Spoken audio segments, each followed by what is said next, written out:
Non-Monogamy Help is a podcast where your questions about open, non-monogamous or polyamorous relationships are answered. Our host, Lola Phoenix, will consult a licensed therapist with over a decade of experience to address your problems. Names and locations have been changed or censored to keep your questions anonymous. You're listening to Non-Monogamy Help, the podcast. Hello and welcome to episode 63 of the Non-Monogamy Help podcast. I'm Lola Phoenix. Please send your questions to nonmonogamyhelp@gmail.com and they'll either be read in the podcast or the column anonymously. Just as a recap, you can listen to all the podcasts and read all the columns, which are not the same as the content on the podcast, if you didn't know, at nonmonogamyhelp.com. You can subscribe to our newsletter and get the columns and the podcasts in your inbox in case you are forgetful, like I am, by going to go.nonmonogamyhelp.com/email. And you can follow us on Twitter at Non-Monogamy Help. If you would like to support the columns in the podcast, I would be extremely grateful if you became a patron. Even $1 a month helps to support the daily running of the columns in the podcast and just shows me that you value what it is that I do. And that is really, really appreciated. And if I get enough patrons, then I could do this for a living, which would be really, really exciting. So you could do that by going to patreon.com/Lola Phoenix. If you donate $5 or more a month, your name, with your permission, will be read at the end of the podcast. Let's get to this week's discussion question, shall we? If this is the first time you're hearing the podcast, every week I read the letter. Before I read the letter even, I put forth a discussion question that you can use with your friends, partners, metamors, anyone that you want to get to know a little bit better. And I also answer it myself briefly, just to give you a bit of context. This week's discussion question is, what is one thing that you didn't get as a child that you want to now have as an adult? Which is a very intense personal question for a lot of people. For me, it is, oh God, what, everything. That's really terrible. No, I'm not going to make this really sad. I will say one thing that I really, really like doing, which I didn't really get very much, and that's just like quality time, like key quality time, especially watching stuff and doing things like that. That is something that I didn't get very much as a child that I love to have now as an adult. It's very, very meaningful to me. So yeah, let's recap the discussion question. What is one thing that you didn't get as a child that you now want to have as an adult? Right, let's get to this week's question.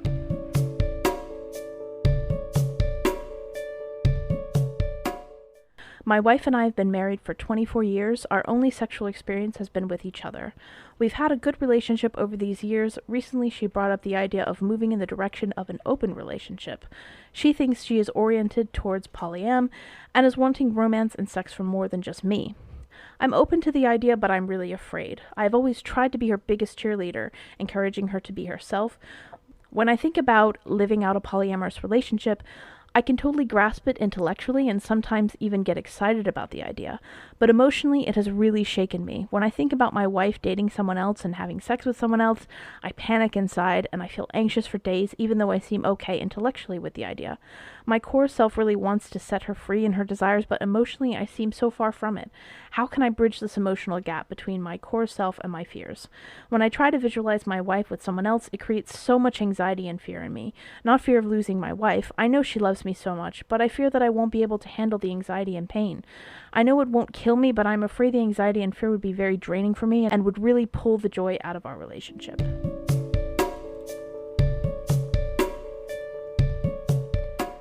Before we get to this week's answer, I'm going to quickly plug the episode's sponsor, BetterHelp. Quite often in a lot of my columns and my podcasts, I encourage people to seek a polyamory-friendly therapist. And for a lot of people, looking locally for that kind of a therapist is very difficult, impossible, or out of their budget. BetterHelp allows you to find a therapist online that you can send messages to at any time of the day, and it does offer some financial aid. So if you'd like to get 10% off your first month, you can use the promo code non-monogamyhelp, or you can go to betterhelp.com/non-monogamyhelp. All right, let's get to this week's answer.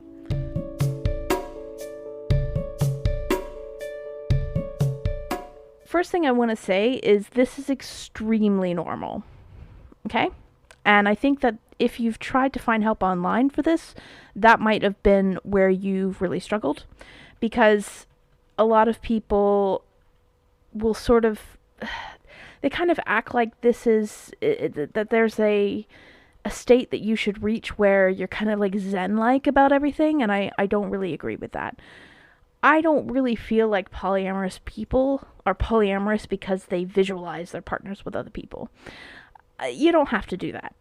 So many people, sometimes when they're opening their relationship, they think that sometimes they'll literally go, well, I'm not going to have sex with someone unless you're in the room.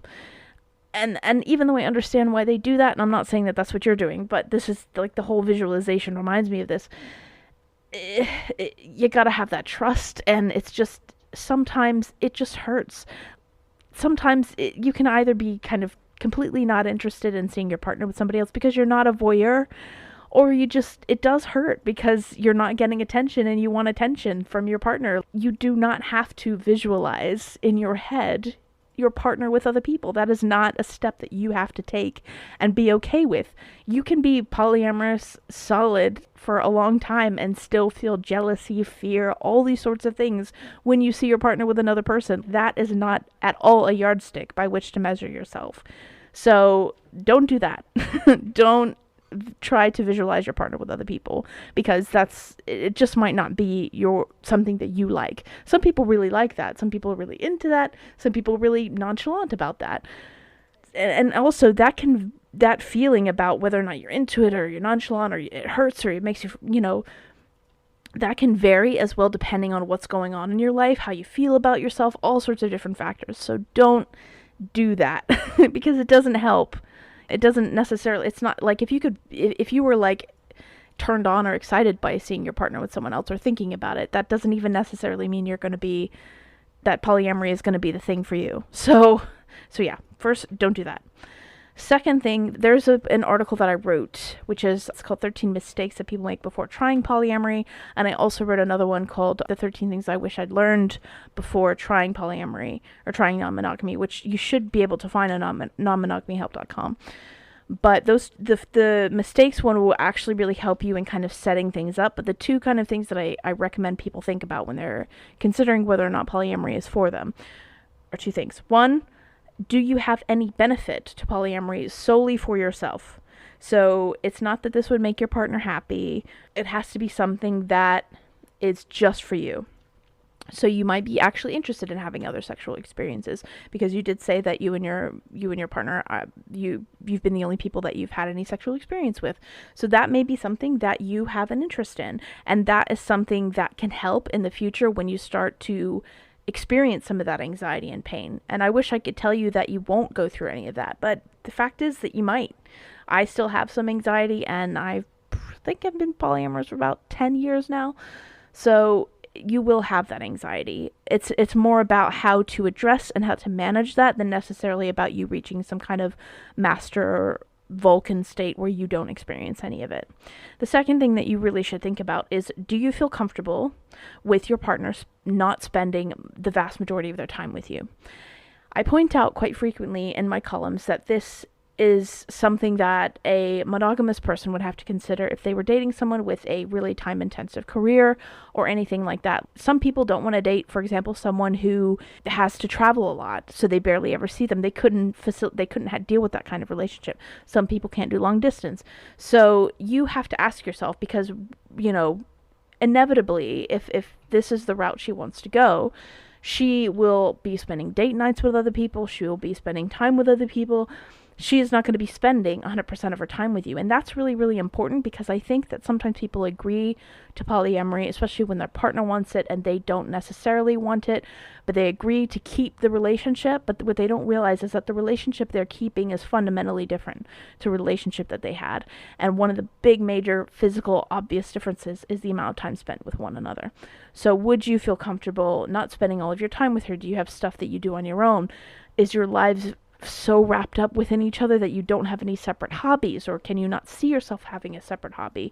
And I mean, if you are interested in polyamory for yourself, if you want to date other people, then that is time, when she's not there, that you could be spending with other people. So it sometimes works out, but a big thing that I also usually point out to people is that it's very, very normal and very, very common for a lot of people who are in a couple and then they open their relationship for one person in that relationship to have more quote unquote success than the other person in terms of finding dates. So you know, it may be that you open up and you look for dates, you don't find any, and she does, and then all of a sudden she's got Thursday, Friday, Saturday booked and you don't.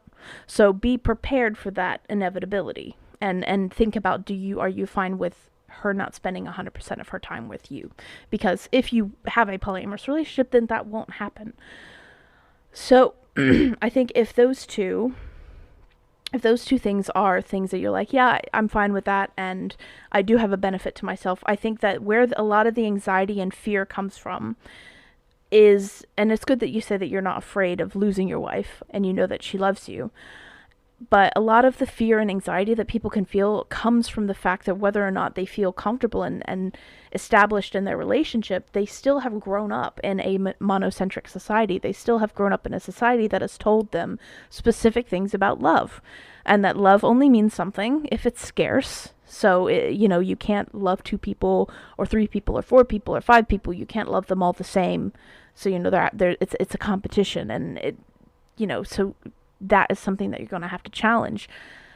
I think that if you feel like you can challenge some of these things, and if you go to the article that I wrote about the 13 mistakes people make when they try polyamory, it talks about facing some of your fears, and how facing some of your fears is sometimes a result of taking on too much responsibility.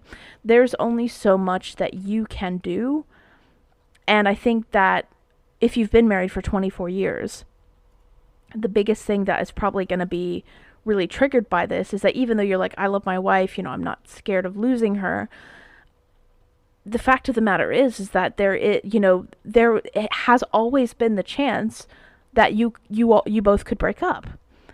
And the problem with kind of existing in a monocentric society and being in a monogamous relationship, and especially doing that sort of relationship escalator thing where you get married and you have kids and and I'm not saying you have, but I'm saying, being married is part of that escalator, and that is a societal script that reinforces you and makes you feel safe.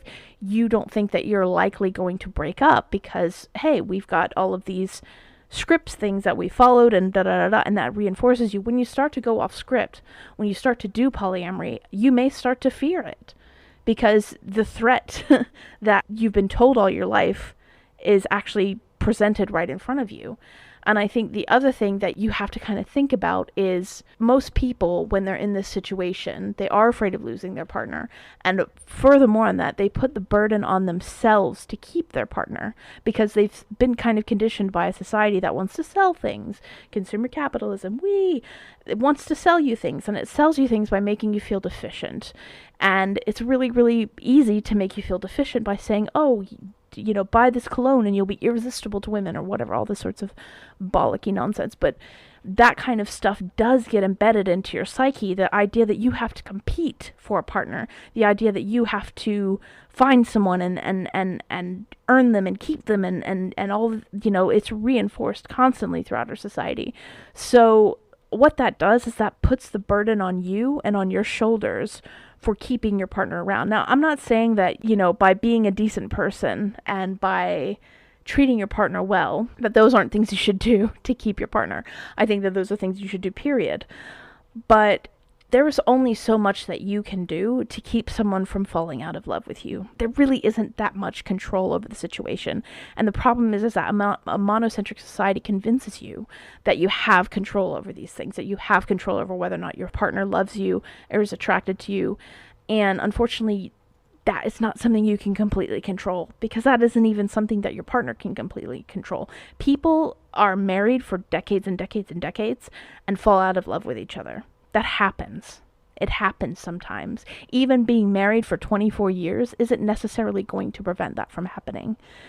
And it's easier when you're monogamous and when you're in a marriage and when you're closed to ignore that possibility, because you have everything in society encouraging you to think that your relationship is stable, safe, and nothing can shake it. When you open up and you start dating other people, that is going to present a more realistic, physical, tangible threat to the balance that will remind you of this uncertainty and will trigger a lot of anxiety. Even if deep down you know that your partner wouldn't just up and leave you for somebody else because they aren't that kind of a person, you still are going to have a lot of fear. And the thing that you do to handle that is face it, which a lot of beginner polyamory advice I really, really hate, and I rag on it. And I rag on it because the way that they decide to tell you to treat that fear is by going, encourage yourself to see how special you really are. And I do think that positive self-talk has a place in helping you combat fear. But the real problem is that, in my opinion, it's like your boat is sinking, and instead of repairing the hole, you're just tossing water out of the side. It doesn't address the real core issue. The real core issue is you placing the responsibility on your shoulders of keeping your partner around. And it's tricky because, to a certain extent, you are responsible for that. You can put effort into your relationship. You can put effort into noticing your partner. You can put effort into spending time with them, into being loving, into reciprocating. But the thing is you could put into effort into all that and still they will fall out of love with you. So it's not something that you can completely control. When you remove the burden off of your shoulders of what you can and can't control, before your partner even considered polyamory, there was nothing really stopping her from meeting someone at, work and falling in love at work and leaving you. Like, that could have happened. Nothing about opening your relationship necessarily threatens that anymore. If anything, you could look at it as the fact that you kind of are willing to explore this with her makes it more likely that she will stay with you. But either way, there is nothing you can really control. And so recognizing that, up until now, I've assumed safety. I've assumed that there is nothing that there is no way my partner would ever leave me because we're married and da-da-da-da. But actually, you can't ever assume that. Nothing is ever really safe. Nothing is ever really completely and totally in your control. So once you, and in my experience at least, once I realized that, and I was like, okay, I'm going to put effort in. I'm going to be the best partner that I can be. Sometimes I fuck up. I'm not great all of the time. I have mental health problems. Sometimes I have anxiety. Sometimes I have freakouts. Like, I'm not, I'm far from being the perfect person. But if I put effort in, that's the best I can do. I can't make someone fall in love with me, and I can't stop someone from falling out of love with me if that's what happens. And I think that will help you. I'm not saying that is going to whoosh, your anxiety is gone. No, anxiety is going to happen. You're experiencing a massive change. Think of it this way. If you guys wanted to have a baby, I don't know if you have children, it doesn't say, but if you wanted to have a child, I think most people, even people with or without children, if someone said, I want to have a kid and I don't want to feel anxious about it at all, you would be like, no matter how prepared you are, no matter how many books you read, no matter how many parents you talk to, you're going to feel scared and anxious because it's a massive change to your life.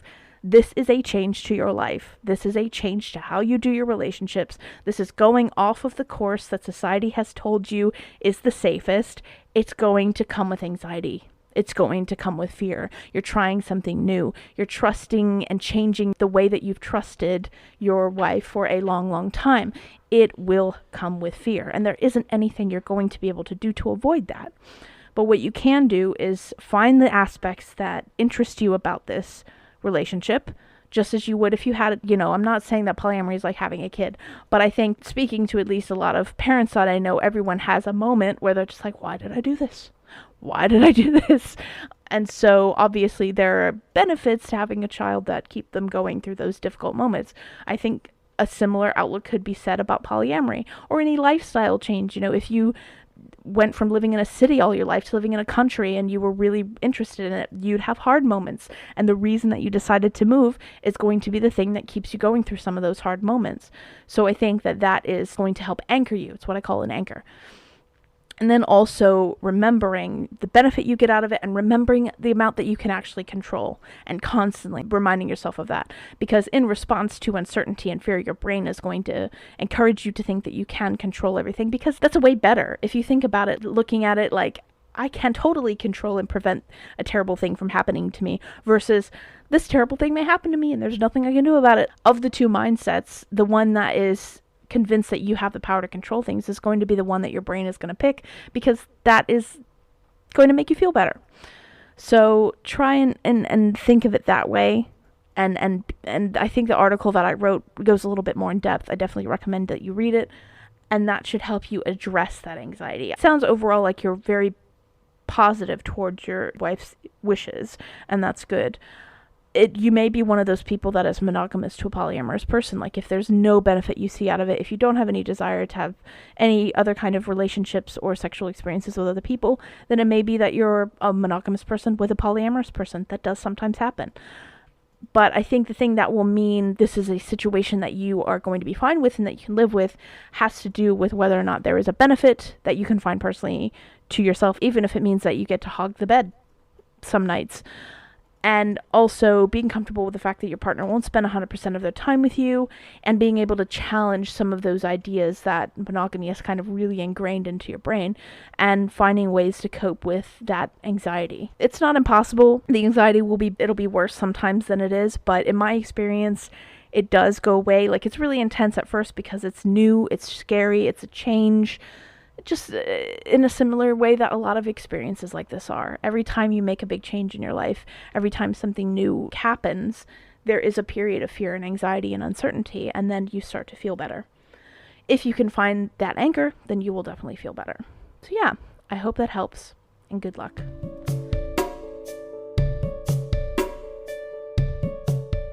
Thank you so much for listening to episode 63 of Non-Monogamy Help. If you want to be awesome, you can donate to our Patreon. Donating $5 or more means that your name, with your permission, will be read at the end of the podcast. This week's current patrons are Laura Boylan, Chris Albury-Jones, Juke Ellen Robertson, and James Wartell. If for whatever reason you can't become a patron because life happens, I know that not everyone has spare cash, it can be difficult, yada yada, then if you can take 5 minutes and go to iTunes, find the podcast, rate and review it, that would be an extremely huge help to me. Any of those ratings and reviews help me get a little bit higher up there on the charts. I get more listeners, I get maybe more patrons, and then maybe I can do this for a living. That would be amazing. I would really enjoy that. I would gladly do this as a career, and I can do that with your help. Woo, exciting. Anyway, yeah, if you have 5 minutes to spare, I'd super appreciate it. If you don't want to write a review, that's fine. You can just leave a rating. No biggie. Right, that's all for this week. You will get a new column next Friday and another podcast episode in a fortnight. Thank you again for listening.